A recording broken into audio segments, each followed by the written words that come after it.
सुधारित hit and run कायद्याविरोधात वाहन चालक आक्रमक झाले असून हा कायदा तात्काळ मागे घ्यावा यासाठी आता वाहन चालकांनी स्टेअरिंग छोडो आंदोलनास सुरुवात केली आहे। 10 जानेवारीला शहरातील बरवान नाका चौकातून जिल्हाधिकारी कार्यालयापर्यंत वाहन चालकांनी निषेध रॅली काढत केंद्र सरकारचा निषेध नोंदवला।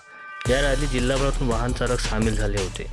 हिट अँड रन हा कायदा सर्वांसाठी लागू आहे। ज्यांच्याकडे लायसन्स आहे त्यांच्या हातून अपघात घडला तर 7 लाख दंड तर 10 वर्षाच्या शिक्षेची तरतूद आहे। जर हा कायदा परत घेतला नाही तर यापेक्षा अधिक तीव्र आंदोलन करू असा इशारा वाहन चालकांनी दिला आहे। या आंदोलनात जय संघर्ष चालक मालक संघटना व इतर संघटना सामील झाल्या होत्या।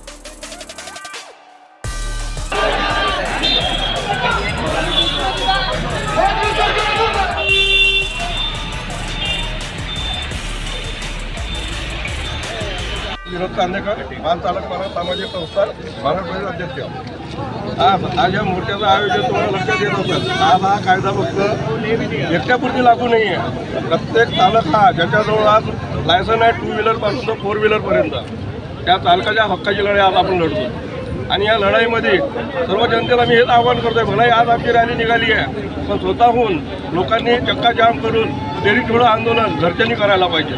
आज त्यांच्या घरी मुलं बाळ आहे 18, 19, 20, 22 वर्षाची, त्यांच्याकडे बी गाड्या आहेत। ते जेव्हा गाड्या चालवत न समजा अचानक अपघात झाला, होऊ नये तसं पण झाला, त्यांच्या मुलांना सुद्धा 7 लाख आणि 10 वर्षाची सजा ही लागू आहे। त्यामुळे अमित शहानी जो कायदा लावलेला आहे चालकाचा म्हणजे शोषण करण्याकरिता, हा कायदा त्यांनी वापस घ्यावा। नाहीतर याच्यानंतर पण याच्यापेक्षा उग्र आंदोलन करून अमित शहाला त्याची जागा दाखवण्याची ठेवा।